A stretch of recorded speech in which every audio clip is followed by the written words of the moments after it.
এই যে national policy. হ্যাঁ, ন্যাশনাল পলিসি। হ্যালো। হ্যাঁ, ন্যাশনাল পলিসি, বলো। শুনতে পাচ্ছি, বলো, শুনতে পাচ্ছি, বলো। National policy on it. ও, আচ্ছা, এই তিনটের আলাদা আলাদা কি কি রেকমেন্ডেশন যদি একটু হাইলাইট করে দেন, তাহলে মানে মনে থাকবে ব্যাপারগুলো তিনটে। এই 1968, হ্যাঁ, 86। এরকম মানে আলাদা করা যায় না পলিসি। কোনো পলিসিতেই তুমি মানে এই 68 এটুকু বলে ও। হ্যাঁ বলেছি, এরকম ভাবে পুরো আলাদা করা যায় না। তোমাকে বুঝতে হবে একদম ইভলিউশন ধরে, যে কিভাবে সাবজেক্ট এডুকেশন, তোমার যে টোটালটা রয়েছে এডুকেশনটা ফ্রেমওয়ার্ক, তো সাবজেক্ট গুলো তার মধ্যে কাজ করে। বিভিন্ন সাবজেক্ট তোমার এডুকেশন আছে, কারো অ্যান্সার আছে, কারো হুম কারো history আছে, যার হুম যেরকম। তো এই সাবজেক্ট গুলো এই হুম ফ্রেমওয়ার্কটার ভিতরে কাজটা, হুম তো তুমি যদি ফ্রেমওয়ার্কটাকে বুঝতে হয় তাহলে একদম প্রথম থেকে শেষ পর্যন্ত তোমাকে ভালো রকম বুঝতে হবে। তোমাকে সেটা আমি আস্তে আস্তে করাবো, আজকে আমি অ্যান্সারটা ধরবো। হুম তো সেই জায়গাটা পুরোটা বুঝতে হবে, ওখানে ওরকম ভেঙে ভেঙে হয় না। তোমার যেটা হয় সেইখানে ধরো আমাদের এই যে এইবার যেটা হলো সেটা হচ্ছে কস্তুরী রঙ্গন কমিটি 2020 যেটা হলো। তো এইরকম ভাবে তুমি এইটুকু পড়তে পারো যে এই কমিটি কার রেকমেন্ডেশন, এবং সেখানে যদি খুব বড় কিছু ঘটনা থাকে, যেমন দেখো যে কোঠারি কমিশন, আমাদের যেরকম বলা হয়েছে ক্লাস 5 পর্যন্ত মাতৃভাষায় শিক্ষা দিতে হবে, এটা কিন্তু কোঠারি কমিশনের বক্তব্য ছিল। আমার এই কস্তুরী রঙ্গন কমিটির এটা বক্তব্য। তাহলে তুমি যদি এটা কস্তুরী রঙ্গন আর কোঠারিকে আলাদা করতে চাও তাহলে বুঝতে পারবে যে এদের পার্সপেক্টিভটা কি, এবং এরা কোন জায়গাটায় এসে এই কথাটা বলছে। কারণ 1968 যখন কোঠারি করছেন, সেই সময় যে অবস্থা, সেই সময় যে সংগঠন, সমস্ত কিছু যা ছিল, আজকে 2020 সালে কিন্তু হুম তার পার্থক্য হয়েছে। কারণ সেখানে গ্লোবালাইজেশন এসেছে, মডার্নাইজেশন এসেছে, এবং আরো বহু জিনিস এসে গেছে, যেটা সোসাইটিটাকে কিন্তু আর সেরকম ভাবে রাখে। কিন্তু তাদের দুজনেরই হুম বক্তব্য মাতৃভাষায় শিক্ষাদান করতে হবে, এবং কিন্তু হুম এই বক্তব্যগুলো কিন্তু এক, হুম আর এগুলো আলাদা কথা। এটাকে সেই জন্য তুমি যদি হাইলাইট পয়েন্ট করতে চাও তাহলে কিন্তু সেটা ঠিক না। হুম তোমাকে হাইলাইট করে অনেক বক্তব্য দেওয়া যেতে পারে বলে, অনেক জায়গায় দিয়ে দেবো, তুমি সেটা পাবে। কিন্তু সেটা যদি তুমি হুম ওরকম ভাবে পড়তে যাও তাহলে তোমার অসুবিধা হবে, এবং তুমি জিনিসটা যে টোটাল ইম্প্যাক্ট সেটা বুঝতে পারবে না। আর পরবর্তী সময় যখন তুমি ধরো ইন্টারভিউ বা সেগুলোতে যাবে সেগুলো তোমার অসুবিধা হবে।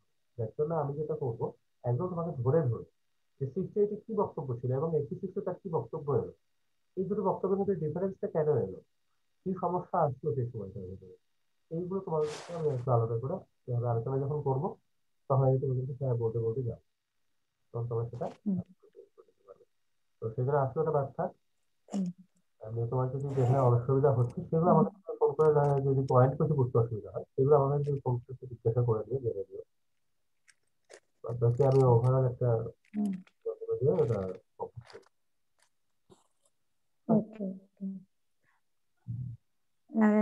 স্যার, ডাটা ইন্টারপ্রিটেশন যেটা আমাদের আর পেপার ওয়ানে 5। কালকে একটা ডাটা ইন্টারপ্রিটেশন দিয়েছি, করেছো? হ্যাঁ স্যার, কিন্তু অনেকটা টাইম যাচ্ছে। টাইম তো যাবে, ওটা প্র্যাকটিস কম করে তোমার টাইম যাবে। মানে আমি তোমাদেরকে বলে দিয়েছিলাম, হ্যাঁ, আমার রিডি চিনেছো? তোমাদেরকে আগে যেদিন আমি হ্যালো। ছিল না ক্লাসে, তুমি বাসের মধ্যে ছিল। তো সেইখানে আমি তোমার যারা তোমার সহপাঠী পাঠিয়ে তারা এসেছিল, তাদেরকে আমি বলে দিয়েছিলাম একটা ডেটা ইন্টারপ্রিটেশনের বই কেনার জন্য। তো বই শুনেছো তুমি লেকচারটা, আমার আগের দিনের লেকচারটা? হ্যাঁ। যে লেকচারটা দিয়েছি সেখানে বই কিনতে বলেছিলাম ডেটা ইন্টারপ্রিটেশন, আর রিভিশন করতে বলেছিলাম, ভালো করে প্র্যাকটিস করে করে। তারপরে আমি বলেছিলাম আমি নোটও দেবো। হুম হুম হুম তো বই কিছু ছিল, হুম ডেটা ইন্টারপ্রিটেশনের বইগুলো আছে তোমার কাছে? ডেটা ইন্টারপ্রিটেশনের স্যার আলাদা করে কোনো বই নেই। মানে পার্টিকুলার ডেটা ইন্টারপ্রিটেশনটাকে প্র্যাকটিস করার মতো এরকম কোনো বই নেই পেপার ওয়ানের জন্য স্যার। হ্যাঁ। একটা কাজ করো, তুমি একটা বই, একটু ডেটা ইন্টারপ্রিটেশনের বই একটা কিনে নিও, অনলাইনে পেয়ে যাবে। তোর কোনো যেতে যেতে হবে না, বাড়িতে এসে বই দিয়ে যাবে। হুম অনলাইনে একটা বই কিনে নেবে, ডেটা ইন্টারপ্রিটেশনের যে কারো, হুম তার যার হোক, যে কোনো পাবলিকেশন, যে কোনো কিছু হলেই হবে। তো সেটা দেখে দেখে একটু প্র্যাকটিসটা করো। আদারওয়াইজ তুমি যদি সময় দিতে পারো এবং তোমার কাছে যদি কম্পিউটার থাকে, তাহলে প্র্যাকটিস মক বলে একটা ওয়েবসাইট আছে। এই প্র্যাকটিস মকের থেকে তুমি দিতে পারো ডেটা আচ্ছা। ইন্টারপ্রিটেশন। বাকিগুলো নেওয়ার দরকার নেই, এগুলো ব্যাংকিং এর জিনিস, ওগুলো অনেক চাপ হয়ে যায়। কিন্তু ডেটা ইন্টারপ্রিটেশনটার জন্য শুধু যদি ওদের কোনো আলাদা কোর্স থাকে, সেটা একটু দেখো প্র্যাকটিস মকে, সেটার থেকে তুমি একটু প্র্যাকটিসটা করো। হুম হুম। তো এটা হবে, আর অসুবিধা হয় না আসলে, মানে টাইম যা থাকে পরীক্ষাতে, তাতে তোমার ওকে। বেশি লাগবে, অসুবিধা হয় না, কারণ কিছু কোশ্চেন থাকবে জাস্ট তুমি দেখবে আর টিক লাগাবে, ওইখানে অনেকটা টাইম সেভ হয়ে যায়। আমি যেরকম এক একদিন ধরো তোমাদেরকে ভেঙে ভেঙে দিচ্ছি, পরীক্ষাটা সেরকম থাকবে না, একসাথে সমস্তটা মিলিয়ে হুম। একটা মিক্স ওয়েতে দেবে তোমাদেরকে। না। হুম তো হুম সেখানে তোমাদের ধরো টিচিং এ হুম 5টা, তুমি টিচিং এ 5টা করতে কতক্ষণ সময় নেবে? নিজে তুমি একজন টিচার, একটা বিএড কলেজে পড়াচ্ছ, তোমার খুব বেশি সময় লাগবে হুম না। রিসার্চটা মোটামুটি তোমার অল্প টাইমে করে দিতে পারবে। তোমার যেটা হুম সময় লাগবে রিডিং কম্প্রিহেনশন আর এই ডেটা অ্যানালিসিস বা ডেটা ইন্টারপ্রিটেশন। তো হুম এগুলোর মধ্যে ম্যাক্সিমাম টাইমটা তোমার একটু হুম। লাগবে। না, আরসিটা ঠিক আছে। হ্যাঁ। হুম তো ওটা অসুবিধা হবে না, তোমার যদি একটু বেশি টাইম লাগে তাহলে অসুবিধা হবে না। আর একটু প্র্যাকটিস করো, একটা বই কিনে নিও। আমি তোমাকে না কিছু দেখে আমি কিছু বই সাজেস্ট করতে পারি, এখন কোন বইটা ভালো চলছে বা কি আছে না আছে, কি কারণে তারা আপডেট দিচ্ছে, আমি সেটা দেখে তোমাকে তারা একটা সাজেস্ট করে দেবো। তুমি সেই বইটা একটু কিনে নিও ও আজকে। ও হুম আর হুম। আর কে এসেছে? আচ্ছা, পরিমল দা এসেছেন, হ্যাঁ আপনি একটু বলুন আপনার কি অসুবিধা, আপনি তো নতুন আসছে দাদা, আপনার কোথায় কি অসুবিধা বা কি সেটা একটু বলুন তখন। শুনতে পাচ্ছেন আমার কথা? স্যার স্যার হ্যাঁ হ্যাঁ, বলো শাশ্বত, হ্যালো। বলো বলো বলো। স্মোক কমে তো টাকা চাইছে স্যার। হ্যাঁ practicemok.com এর কথা বলছেন তো স্যার? হ্যাঁ, ওরা কিছু টাকা ও তো টাকা চাইছে তো, হ্যাঁ কিছু টাকা চাইতে পারে। Package package. প্যাকেজ নেবে না, তুমি শুধুমাত্র ডেটা ইন্টারপ্রিটেশনটা নিতে পারো। ডেটা ইন্টারপ্রিটেশনের জন্য কত দেখো তো? ও, এখানে প্র্যাকটিস মক টেস্ট এট রুপিস তোমার অসুবিধা 799 হবে না দেখাচ্ছে। শাশ্বতী, Six- তোমার অসুবিধা হবে না। আমার, হ্যাঁ আমার সব ঠিক আছে, হ্যাঁ ওটা আমার হয়ে যাবে। তোমার অসুবিধা হবে না, তুমি ম্যাথ গুলো দিয়েছো, এগুলো হুম, কিন্তু তোমার আর অসুবিধা হবে না। তো বিসিকটা বা যারা আর কি সেই ধরনের পরীক্ষাগুলো দেয়নি তাদের একটু অসুবিধা হবে। তোমার তো ম্যাথ দিয়েছিল নিশ্চয়ই, তোমার যখন দুখানা এমবিএ তুমি করেছো, তারা হুম। তখন ম্যাথ তো নিশ্চয়ই দিয়েছো অন্তত, একটা হোক ম্যাথ তো হবে। তো সেই জন্য তোমার ডেটা ইন্টারপ্রিটেশনের কোনো অসুবিধা হবে না, তোমার লাগবে না কিন্তু। যাদের এটাতে অসুবিধা আছে, হ্যাঁ, ওই একটু প্র্যাকটিসটা বাড়াতে হবে, একটা ব্যাস বই আমি স্পিড তোমাদেরকে, বাড়ালেই হয়ে যায়, একটু টাইম লাগে আমার। হ্যাঁ প্র্যাকটিস যদি কোনো বই থাকে তাহলে খুব ভালো, যদি সেটা না থাকে তাহলে আমি তোমাদেরকে হ্যাঁ বই বলে দেবো, কোনো কোনো একটা ভালো যেটা এখন চলছে বাজারে, দেখে আমি স্যার, তোমাদেরকে। স্যার ও গুগলে না এমনি, হ্যাঁ গুগলও আছে। স্যার গুগলে না এ করলে অনেক অনেক এসে যায় স্যার, ভালো ভালো হ্যাঁ, সাইটের মানে করেও দেখি দেয় যে কি করে সলভ হয়, তো ওটা দিয়ে আমি প্র্যাকটিস করি অ্যাকচুয়ালি। তাহলে তো খুব ভালো, তাহলে সেটা করতে পারো, সেটাও ভালো একটা উপায় আছে। হ্যাঁ হ্যাঁ, অনেক আছে, অনেক সাইট আছে স্যার। হ্যাঁ সেটা তাহলে করতে আচ্ছা পারো। আচ্ছা, তাহলে ওটাতে ট্রাই করতে হবে। হ্যাঁ। হ্যাঁ গুগলে একটু ডেটা ইন্টারপ্রিটেশন পিডিএফ করে লিখবে, ওখানে পেয়ে যাবে অনেক, সেখান থেকে করতে। আচ্ছা হুম আচ্ছা, হুম ওকে হুম। ওকে ওকে। তো আচ্ছা পরিমল দা, শুনতে পারলে একটু জবাব দেবেন, আর কোনো জায়গায় অসুবিধা থাকলে বলবেন। শিল্পা এসেছো? শিল্পা বলো, কোথায় কি অসুবিধা হচ্ছে তোমার?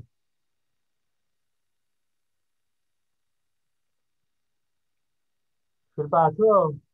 তাহলে আমি শুরু করে দিয়ে পরে। হ্যাঁ স্যার, আমি অ্যাকচুয়ালি সেভাবে পড়ে উঠতে পারিনি এখনো, ও যেটা আচ্ছা, হাসিবার কিছু করে উঠতে পারো নি? মানে আর কি আমি স্টার্ট করিনি হ্যাঁ। হাসিবার কিছুই করে উঠতে পারো নি? ফার্স্ট না, যেটা নতুন নোট পাঠিয়েছেন সেটা আমি পারো নি? ওটা আমি পড়ি এখন, পড়তে পারিনি এখনো। ঠিক আছে, আচ্ছা। আর কোনো রকম কিছু অসুবিধা থাকলে বলতে পারো শিল্পা। 3-4 দিন ক্লাস নেওয়া হয়নি, যদি কোনো রকম কারোর অসুবিধা থাকে আর একটু শেয়ার করে নিতে পারো, আদারওয়াইজ তুমি একটু শুরু করি এবার তাহলে লেকচারটা, আর এখন বলি একটু। স্যার আর একটা কথা, বলো। যদি ধরুন মে মাসের মে মাসে দিচ্ছি, হ্যাঁ তাহলে কবের মধ্যে পুরো এন্টায়ার সিলেবাসটা কমপ্লিট করতে হবে? সিলেবাস তোমাদের তো হয়ে রিভিশনের আগে। সিলেবাস তোমাদের হয়ে এসছে। ফার্স্ট পেপার মানে আর হ্যাঁ, 1-1.5 মাসের ভেতরে ফার্স্ট পেপার কমপ্লিট হবে। আর ওকে। তোমাদের পেপার 2টা ওই মের দিকে শেষ হয়ে যাবে, তোমাদের এপ্রিলের লাস্ট উইক বা এরকম কিছু, তো শেষ হয়ে যাবে। তার মানে না না আমাদের পড়া তার মানে ধরে ভিডিওটা নিতে অন হবে করো, যে শুনতে এপ্রিল পাচ্ছে? 15th এর মধ্যে ফার্স্ট। হ্যাঁ, ভিডিওটা অন করো, অসুবিধা। হ্যাঁ। ভিডিওটা অন করো শাশ্বতী, তোমার ভিডিওটা অফ রয়েছে, ভিডিওটা অন ও করো। আচ্ছা, সরি সরি সরি, ভুলে গেছি আমি, ভুলে গেছি হ্যাঁ বলো। হ্যাঁ হ্যাঁ, ভুলে গেছিলাম, আমি দেখতে হ্যাঁ, পাইনি, খেয়াল করতে পারিনি। হ্যাঁ। তো বলছি যে তার মানে আহ, এপ্রিল 15th এর মধ্যে টার্গেট রাখতে হবে যে ফার্স্ট রাউন্ড পুরো পড়া কভার করতে হবে, তারপর ফার্স্ট 15 পেপারটা ডেজ তোরা তোমাদের, একটু রিভিশনের জন্য রাখতে হবে, তাই তো? ফার্স্ট পেপারটা তোমাদের শেষ হয়ে যাবে এবং তোমাদের রিভিশন হয়ে যাচ্ছে, তোমার রিভিশনের দরকার হবে না, আমি তো হুম ডেইলি হুম হুম করতে পারি, আমার রিভিশন, তো রিভিশন লাগবে না। তোমার ফার্স্ট পেপারটা শেষ হয়ে যাবে, তারপরে আমার যেটা হবে সেটা হচ্ছে আমি আর তখন কোনো নোট দিতে হুম পারবো না। প্রত্যেক বুধবার যে আমি নোটগুলো দিই সেই হুম নোট আর থাকবে না, তখন সপ্তাহে একটা হুম। শুধু থাকবে। আর পেপার 1 এর জন্য ওকে। একটু হয়তো কোশ্চেনটা আমি বাড়াবো, যেটা পাশে হ্যাঁ। ওটা হয়তো আমি 10 থেকে 15টা করবো।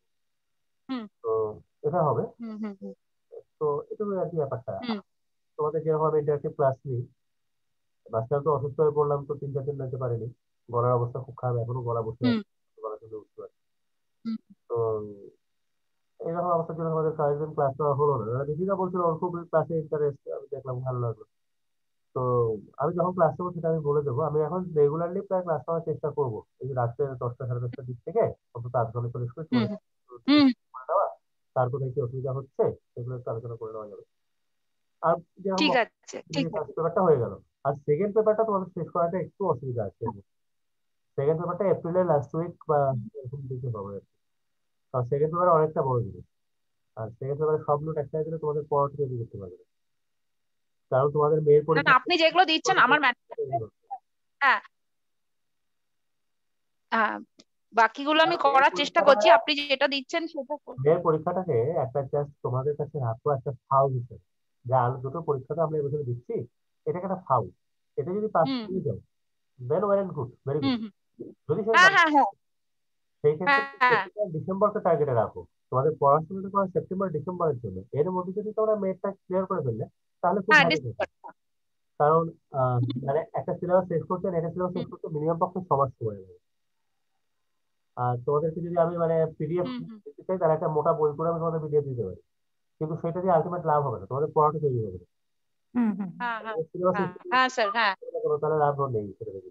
তার থেকে তোমাদের এতগুলো সুযোগ ঠিক আছে, এতটা বয়সী বেড়েছে ঠিক আছে, আর একটা দুটো সুযোগ নষ্ট হোক, কিন্তু যখন তোমরা করবে তখন থেকে আর কোনো পরীক্ষা তোমরা ফেল করবে না, যখনই পরীক্ষা দেবে নেক্সট পরীক্ষা তখন তোমরা সবসময় পাস করবে, এইরকম জায়গাটায় চলে আসবে। তো যার জন্য তোমাদের এতটা সময় গেছে, আর একটু সময় যাক, এটাই আমার যা মনে হয় সেটা করে বোঝাই ভালো। হুম। কারণ এখন দৌড়াদৌড়ি বেশি করতে গেলে পড়াটা তৈরি হবে না, অনর্থক এইবারও যাবে ওবারও যাবে। তার থেকে আগে তৈরি হয়ে নাও, তৈরি হ্যাঁ হয়ে হ্যাঁ তারপর ভালো হ্যাঁ করে হ্যাঁ। দাও, আরামসে তখন পড়তে থাকবে। কারণ আমি যখন ধরো নিজে 3বার পরপর দিয়েছি, 3বারই না, ফেল, তাও এরকম হবে। হ্যাঁ হ্যাঁ। তাও মানে তোমাদের হুম পরীক্ষাটা দেবে, কারণ ওই যে পরীক্ষা হলের যে মানে হুম যেটা হয় যে খুব ভয় লাগছে বা একটা পাজল হয়ে যাচ্ছে, এই যে জায়গাগুলো তৈরি হয়, এই জায়গাগুলো তোমার যদি একবার পরীক্ষা বসে যাও, মানে এখনকার পরীক্ষাটা যেরকম কম্পিউটারাইজ, আগে তো ছিল হাতে কলমে করতে হতো, খাতার মধ্যে গোল লাগাতে হতো, তো এখন হচ্ছে হুম হুম। কম্পিউটারাইজ পরীক্ষাটা তোমাদের একটা হ্যাঁ, রিয়েলিস্টিক লাইফের মধ্যে কম্পিউটারে হ্যাঁ। তোমাদের সেটা একটা ভালো কনফিডেন্স বুস্ট আপ হবে, এবং সেটা ভালো মতো তারপরে পরীক্ষাগুলো দিতে পারবে। যার জন্য take the target for the September 2021 and December 2021, বছরে হুম তোমাদের দুটো নেট অন্তত হয়ে যাচ্ছে। কিন্তু এখন থেকে যদি দৌড়াতে থাকো তাহলে মেটটাও যাবে, ওগুলো হয়ে যাবে, দৌড়বে না, আস্তে আস্তে slow hmm. But slow but steady করে করে তৈরি হয়ে হয়ে এগো, এটা হচ্ছে সবচেয়ে ভালো উপায়। তারপরে যখন হ্যাঁ তুমি, হ্যাঁ হ্যাঁ, মানে যতটুকুনি করা যায়, যতটুকুনি করা যায় হ্যাঁ করে যাবো। হ্যাঁ। হ্যাঁ, আর তারপর থেকে তুমি যখনই বসবে তখন তুমি পাস করবে, এবং তখন তোমার যারা ছাত্রী হবে ম্যানেজমেন্ট যারা এখন পড়ছে তাদেরকে তুমি পাস করাতে পারবে বলতে। কারণ তোমার যদি একটা সাবজেক্টের টোটাল ক্ল্যারিটি তৈরি হয়ে যায়, তখন তোমার কিন্তু আর অসুবিধা হবে না। আমাদের হুম নেট হুম পরীক্ষা পাস হয় না একটাই হুম হুম কারণে, আমাদের সাবজেক্ট নলেজ প্রত্যেকের আছে, আদারওয়াইজ কেউ 55% নাম্বার পেতাম না পোস্ট গ্রাজুয়েশন। হুম 55%, 60% বা তার হুম বেশি নাম্বার পাওয়ার অর্থই হচ্ছে তোমার সাবজেক্টটা তৈরি হয়েছে, সাবজেক্টটা নিয়ে আর কোনো রকম কিছু কারো দ্বিধা নেই। কিন্তু সাবজেক্টের ক্ল্যারিটিটা তৈরি হয়নি। যেরকম আজকে আমার কাছে একটা সোশিওলজি এমফিল করছে যাদবপুরের মেয়ে, ও আমার কাছে একটা বুদ্ধিজমের উপরে কাজ করতে চাইছে, আমাকে এসে বলছে বই কি লাগবে, ওখান থেকে বই দিয়েছে মোটামোটা বেশ কিছু, গোল পার্ক লাইব্রেরি আছে রামকৃষ্ণ মিশনে, সেইখান থেকে বই তুলছে। ওই মেয়েটি তো বই তুলে এনেছে, তুলে এনে আর কিছু বুঝতে পারছে না, কি বলছে বুদ্ধিজম কি অষ্টাঙ্গিক মানুষ কিছুই মাথায় ঢুকছে না তার। তখন সমস্যায় পড়ে গেছে, এবার আমার কাছে এসে সে বলছে কারণ যে আগে এই জিনিসগুলোকে বলছো, ছোট ছোট পেপার নাও, ছোট ছোট পেপার নাও এবং বিভিন্ন জায়গা থেকে যে সোর্স গুলো আছে সেখান থেকে দেখো, আমি জিনিসগুলোকে বলছো আগে মোটামুটি বই পড়বো, তাহলে বইটাও পড়া হবে না, তোমার পড়াটা তৈরি হবে না, ক্লাসটা কিছু হবে না। সেখানে আগে স্লো বা স্টেডি ওয়েতে যাও, সেটা বেটার হবে। আচ্ছা চলো, আজকে এবার অনেকক্ষণ টাইম গেল, একটু ডিসকাস করা যাক নেটের ব্যাপারে। আর কোনো রকম কিছু কারো সমস্যা থাকলে পরে আলোচনা করে নিব। তো একটা আলোচনা করি। আচ্ছা, একটা মন্ত্র তোমাদের কি এটা জানা আছে কিনা বলবে। ওম সহনা ভবতু সহনৌ ভুনক্তু সহ বীর্যং করবাবহৈ তেজস্বিনামাবধীতমস্তু মা বিদ্বিষাবহৈ। ওম শান্তি শান্তি শান্তি। এই যে মন্ত্র, এটা রামকৃষ্ণ মিশন অর্ডারে খুব প্রচলিত একটা মন্ত্র। এই মন্ত্রটা তোমরা কেউ শুনেছো কি? এটা বিদ্যারম্ভের শুরুতে আমাদের। না স্যার। তো এই যে মন্ত্র, এই মন্ত্রের মাধ্যমে আমরা আরাধনা করছি। আচ্ছা, তো আমরা আলোচনা করছি আমাদের আত্মিক শক্তি। আত্মিক শক্তি বলতে কি বোঝানো হয়, আশা করি আমাদের সবাই বাংলাতেই আছে। আজকে দেখে নিন। হ্যাঁ, বাংলাতেই আছে, ওকে। তো আত্মিক শক্তির আমরা জাগরণ চাই, কারণ শিক্ষা, বৈদান্তিক শিক্ষা মতে কখনোই, তোমাদেরকে আমি এর আগে বেদান্ত নিয়ে আলোচনা করেছিলাম, তো সেটা কখনোই ছিল না কোনো চাকরি পাওয়া বা কোনো, তখন তো রাজা ছিল, রাজদরবারে একটা ভালো সম্মানের চাকরি বা একটা ভালো সম্মানের পদ পাওয়া, এই ধরনের কিছু ওদের কাছে লক্ষ্য ছিল না, যেটা আজকের দিনে চাকরির পরীক্ষা পাস করলে তবে সম্মান আছে, নাহলে সম্মান নেই। তখনকার দিনে সেটা ছিল না। তখনকার ছিল আত্মিক উন্মেষ, মানে তুমি নিজের যে আত্মা, নিজের যে বোধ, তার উন্মেষ তোমার ভেতরে ঘটুক, এটাই মুখ্য উদ্দেশ্য ছিল। এবং রামকৃষ্ণ মিশন আশ্রমে আজও এই মন্ত্র প্রত্যেকটি ক্লাসের আগে তারা পাঠ করে। এই পাঠ করার অর্থ হলো যে আমরা যারা এখানে একসাথে পড়াশোনা করছি, তারা যেন প্রত্যেকের অনুভূতি, আবেগ এবং তাদের যা বোধ, তার অংশীদার হই। প্রত্যেকের অংশীদারিত্ব হওয়ার অর্থ হলো যে টোটাল যে আমাদের জ্ঞান, সেই জ্ঞানে প্রত্যেকে যেন সমানভাবে ভাগিদার হই এবং প্রত্যেকে একটা ইকুয়াল পজিশন করি। তাহলে আমাদের যে এই যে ইকুয়াল পজিশন, এই ইকুয়াল পজিশনের থেকে একটা জিনিস খুব সুন্দরভাবে ফুটে ওঠে, যে জিনিসটাকে আমরা বলতে পারি আমাদের সমানুভূতি। অর্থাৎ শিক্ষা এমন এক বোধ যা আমাদের ভেতরে আমরা যে সকলের সমান, এই বোধের জাগরণ করে। তাহলে এই বোধের জাগরণ কেন করে, এই প্রশ্ন আসে। তখন বুঝতে হবে যে এই যে বোধের জাগরণ হচ্ছে, এই বোধের জাগরণ হওয়ার কারণ হলো আমাদের ঐশ্বরিক ভাবে অনুধাবন করা। আমরা যদি নিজেদেরকে দুর্বল ভাবি, যদি নিজেদেরকে মনে করি যে আমরা আর 10 জনের মতো নই, আমরা আর 10 জনের থেকে পিছিয়ে আছি, তো আমাদের কিন্তু শেখার পথ রুদ্ধ হবে। আবার যদি আমাদের অহমিকা জাগ্রত হয়, যে না আমি অনেক জ্ঞান অর্জন করে ফেলেছি, আমি বিশাল কিছু হয়ে পড়েছি, তাহলে আমার আর কিছু জানার বাকি নেই, এই যদি আমার জ্ঞানের জায়গা তৈরি হয়, তাহলেও আমার জ্ঞানের পথ রুদ্ধ হয়। যার জন্য আমাকে বুঝতে হবে যে আমি কারোর থেকেই মহান নই, কারোর থেকেই অবনতও নই। আমার ভেতরে যে ঈশ্বর, সকলের ভেতরে সেই ঈশ্বর। অর্থাৎ এই জায়গা থেকে তৈরি হয় প্রাচীন ভারতীয় শিক্ষা ব্যবস্থার মূল বক্তব্য। যে দর্শন বলেছিল যে ভারতীয় বা সারা বিশ্বের যে কোনো নাগরিকই আসলে ঈশ্বরের অংশ, এই বোধই কিন্তু তোমার বেদান্তের শিক্ষা। এবং এই যদি তোমার বোধ তোমার ভেতরে জাগরিত হয়, তাহলে তোমার শিক্ষা সাধন হয়েছে বলে বোঝা যায়। এবার এই শিক্ষার জন্য প্রত্যেকে তো সমানভাবে আমরা জীবন কাটাই না। কেউ আমরা শিক্ষক হই, কেউ আমরা প্রশাসনে যাই, কেউ আমরা সাধারণ চাকরি করি, কেউ আমরা রাস্তাঘাট পরিষ্কার করি, বিভিন্ন জন আমরা বিভিন্ন রকম আচরণ করি। এখন এই আচরণ কিন্তু কোনোটি কারোর থেকে ছোট নয়। এবং প্রত্যেকটি আচরণেরই একটি গুরুত্বপূর্ণ ভূমিকা সমাজ ব্যবস্থার মধ্যে রয়েছে। তো এই সমাজ ব্যবস্থার ভেতরে প্রত্যেকের ভূমিকাকে যখন সুন্দরভাবে বুঝতে হবে, তখন তৈরি হবে ঋগ্বেদের পুরুষ সূক্ত, যেখানে প্রথম জাতিভেদের কথা বলা হবে। জাতিভেদ কিন্তু সমাজ ব্যবস্থার সঙ্গে যুক্ত একটি শব্দ, কিন্তু জাতিভেদ শুধুমাত্র একটি সমাজ ব্যবস্থার সঙ্গে যুক্ত এমনটি নয়, কারণ জাতিভেদের ওপরেই নির্ভর করেছিল তখনকার শিক্ষার ব্যবস্থা। আমরা যারা ব্রাহ্মণ বলে নিজেদেরকে, তাদের কথা বলা হলো তারা ব্রহ্মার মুখ থেকে উদ্ভূত হয়েছে। যারা আমরা বলি ক্ষত্রিয়, তারা হলেন বাহুর থেকে। যারা জানুর থেকে উদ্ভূত হয়েছেন তারা হলেন বৈশ্য। এর নিচের অংশ এবং পায়ের কাছে পর্যন্ত যারা উদ্ভূত হয়েছেন তারা হলেন শূদ্র। এটাই কিন্তু একটা শিক্ষা যে সমাজ ব্যবস্থাকে যদি বজায় রাখতে হয়, তাহলে সেখানে শ্রেণীবিভাগ প্রয়োজন। কিন্তু সেই শ্রেণীবিভাগে কেউ কারোর থেকে কম নয়। আমার যদি পায়ের পাতা দুটো কেটে দেয়, তাহলে আমার চলাফেরা বন্ধ হয়ে যাবে, আমি সেখানে আরাট্য পড়ে থাকবো, আমাকে কেউ কেটে দিলে আমি মরে যাবো।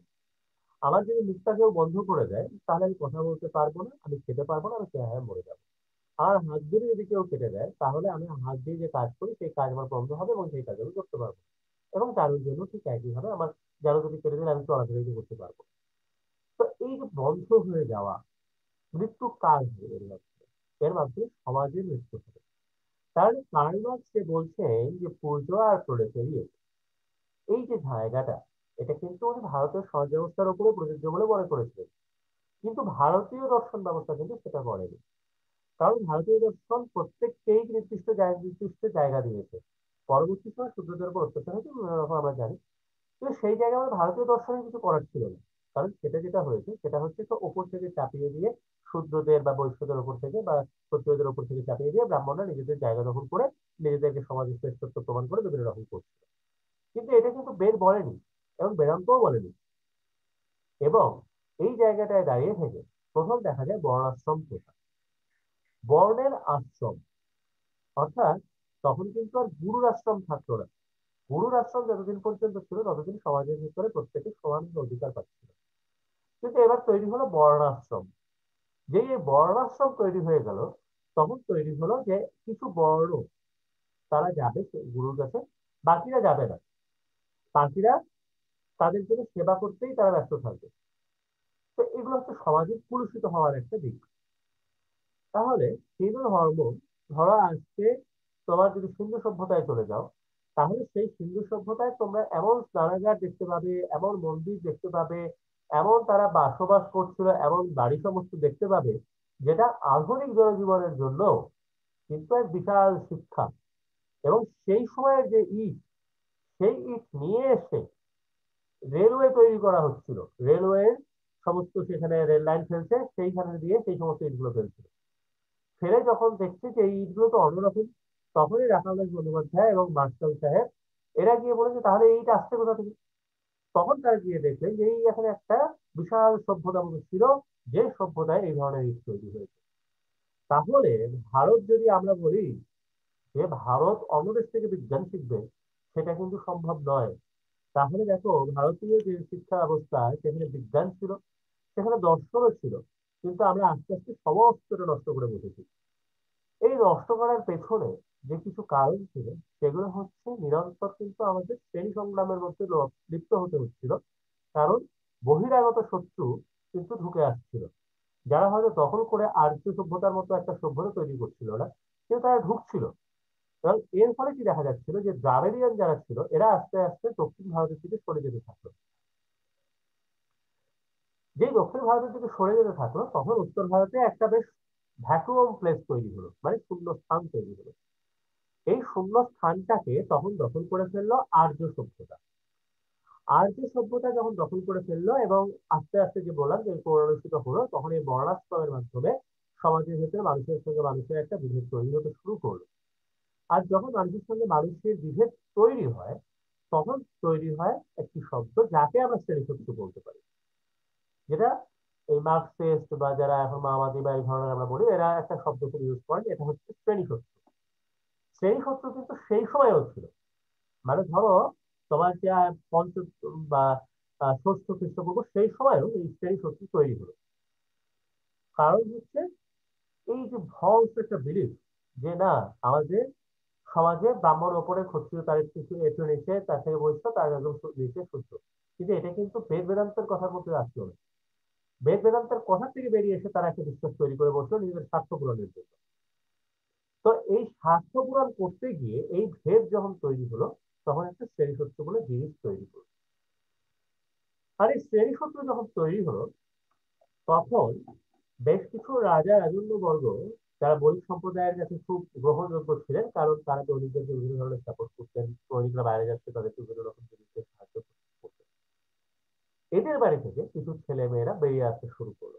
আমরা যেমন শুধুমাত্র বৌদ্ধ ধর্ম এবং জৈন ধর্মের কথা বলি, তখন কিন্তু শুধুমাত্র এই বৌদ্ধ ধর্ম আর জৈন ধর্ম নিয়েই কিন্তু সমাজটা তৈরি হয়নি।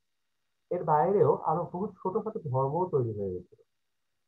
আর এই যে ধর্ম, ধর্মের একটা বিশাল জায়গা রয়েছে। কারণ ভারতীয় দর্শনপদ সবসময় বলেছে ধর্ম হচ্ছে তা যা ধারণ করে থাকে। অর্থাৎ কার্ল মার্কস যাকে বলেছেন আফিম, ভারতীয় মতে তা কিন্তু আফিম নয়, তা ধারণ ক্ষমতার একটি অঙ্গীকারপত্র। এই ধারণ ক্ষমতা আমাদের ভেতরে প্রথম যেটা দিয়ে গেছে তার নাম হচ্ছে হিন্দু ধর্ম। হিন্দু কোনো কিন্তু ধর্ম নয়। এই সিন্ধু নদের পার হয়ে যেহেতু তারা এসেছিল এবং এর আগে সিন্ধু সভ্যতা ছিল, এই জায়গায় ইন্দুস বলে যে শব্দটা পরে ব্যবহার হয়েছিল, এটাকেই গ্রিকরা বলে দিয়েছিল হিন্দু। ইন্দু বা সিন্ধু তারা বলতে পারতো না, তারা হিন্দু, এইচ কে ই এর মতো উচ্চারণ করতো এবং ই কে এইচ এর মতো উচ্চারণ করতো। তার জন্য এটা হয়ে গেল হিন্দু। এই হিন্দুর কাছাকাছি যারা ছিল তারাই হল হিন্দু ধর্মের অনুসারী। তাহলে আমাদের হিন্দু ধর্ম কিন্তু আসলে কোন রকম কোনো ধর্মই নয়, এটি হলো কিছু পালন, আমরা যে পালন করি। কারণ তোমার যদি সিন্ধু সভ্যতায় দেখতে যাও, সেক্ষেত্রে তুমি পুরোহিতের একটা ভাঙা হাত শুদ্ধ একটা মূর্তি পাবে। কিন্তু এই কার পুজো করেছিল? দেখতে পাবে সেখানে পুরুষ যে যৌনাঙ্গ এবং নারীর যে যৌনাঙ্গ এর পুজো হচ্ছিল। অর্থাৎ সৃষ্টির পুজো হতো। তখন না কোনো আল্লাহ বা না কোনো দেবতার পুজো হচ্ছিল। তখন কিন্তু যে পুজোটা হচ্ছিল সেটা ছিল সমস্তভাবে সৃষ্টির পুজো। তাহলে হিন্দুদের মূল বক্তব্যই ছিল সৃষ্টির পুজো করো এবং সৃষ্টিকে পবিত্র বলে মানো। এই জায়গাটা কিন্তু আস্তে আস্তে নষ্ট হতে শুরু করলো। কারণ এই যে বললাম যে এই বর্ণভেদ তৈরি হয়েছিল নিজেদের স্বার্থ পূরণের জন্য। এই ব্রাহ্মণরা বলতে শুরু করলো আমরা যাগযজ্ঞ করে দেবো, তোমরা এসে আমাদের টাকা দিয়ে দাও, গরু দিয়ে দাও, এই দিয়ে দাও, সেই দিয়ে দাও। এই সমস্ত শুরু হলো। এই সময় পর্যন্ত কিন্তু আমাদের একটা গাহিষ্ঠি বলে যোগ্য হতো, যেখানে আমরা গরুই বলে দিতাম। আজ আমরা গরু আমাদের মা হয়ে গেছে, সব হয়ে গেছে, খুব ভালো হয়েছে। যে কোনো প্রাণী আমাদের কাছে একটা আমাদের খুব কাছের লোক হলো, খুব ভালো জিনিস। কিন্তু গরু কি আসলেই আমাদের মা? তাহলে আমার মা আমাকে। আর আমরা যে কোনো ঠাকুরের মন্দিরে গিয়ে মা কালীর যে পুজো করি সেখানে তাকেও বলি মা। তাহলে গরুও মা, আবার মা কালীও মা? এইটা কখনো হয়? তাহলে এটা তো হয় না। এই যে হয় না, এটাকেই কিন্তু হওয়ার জায়গাতে নিয়ে গেল। কারণ ব্রাহ্মণ বলতে শুরু করলো যে তুমি যদি আমার গরুটাকে আগেই বলে দিয়ে খেয়ে ফেলো, তাহলে আমার যদি বাড়িতে গরু লাগে তখন তো গরু দিতে দেবে কোথা থেকে? তাহলে গরুগুলোকে তোমার কাছে ভাই রেখে দাও। মা বলে ওটাকে পুজো করো, ভালো করে যত্ন করো। তারপরে যখন যজ্ঞটা করবে সে সময় আমার থেকে দুখানা করে গরু দিয়ে দেবে। গরু দিয়ে দিলে গো সম্পদ পাওয়া যাবে, গোবরও পাবে, দুধও পাবে। তারপরে যদি মারা যায় তখন তাকে আমরা কেটে বিক্রি করা যাবে, ভালোই হবে। খুব ভালো ব্যবসা হলো। এই ব্যবসাটাই কিন্তু গো সম্পদকে এভাবে তৈরি করে দিল, মা বলে দিল। তাহলে এই যে মা বললো, এই সমস্ত যে ফলস বিলিফ গুলো তৈরি করে আস্তে আস্তে ঢোকানো হতে থাকলো, এই জায়গাটা এসে কিন্তু বাধা দিল বৌদ্ধ এবং জৈন ধর্ম প্রধান। এরা বলতে শুরু করলো যে না, ওই সমস্ত ধর্ম টর্ম দরকার নেই। আগে নিজের আত্মিক উন্নতি করো, নিজের আত্মাকে ফিরে পাও এবং নিজের আত্মার যে উন্মেষের কথা তোমরা আগে বলে এসেছিলে সেইটাকে আবার বুঝতে চেষ্টা করো। যদি সেটাকে আবার বুঝতে চেষ্টা করো তাহলেই তোমাদের উদ্বোধন হবে। মানে তোমরা উদ্বোধিত হয়ে তোমাদের যে মোক্ষ বা মুক্তি বলি, সেটা আসলে হচ্ছে নিজেকে নিজে আবার খুঁজে পাওয়া। কারণ আমরা যদি ঈশ্বরই হয়ে থাকি, তাহলে ঈশ্বর আবার ঈশ্বরের মুক্তি কি করবো? আর ঈশ্বরের সঙ্গে মিলিত হবো কি করে? আমি তো আগেই ঈশ্বর। তাহলে ঈশ্বর আবার ঈশ্বরের সঙ্গে মিলবে কি করে? ঈশ্বর তো ঈশ্বরের সঙ্গে মিলতে পারে না। তো এই জায়গাটায় দাঁড়িয়ে থেকে কিন্তু বৌদ্ধ এবং জৈন ধর্মটা কথা বলতে শুরু করলো। তাহলে এই একটা হিন্দু ধর্মের শিক্ষা যখন বৌদ্ধ এবং জৈন ধর্মের মধ্যে আসতো তখন কিন্তু এইভাবে আসতো। যার জন্য স্বামী বিবেকানন্দ বলেছেন যে বিক্ষুব্ধ সন্তান হিন্দু ধর্মে যদি কেউ হয়, সে হচ্ছে বৌদ্ধ ধর্ম। বৌদ্ধ ধর্ম কিন্তু আলাদা ধর্ম নয়, বৌদ্ধ ধর্ম কিন্তু হিন্দু ধর্ম। আমি কালকে আবার ক্লাস নেব, সেখানে বলবো এই বৌদ্ধ ধর্ম কিভাবে ভারতীয় যে উচ্চ শিক্ষা ব্যবস্থা ছিল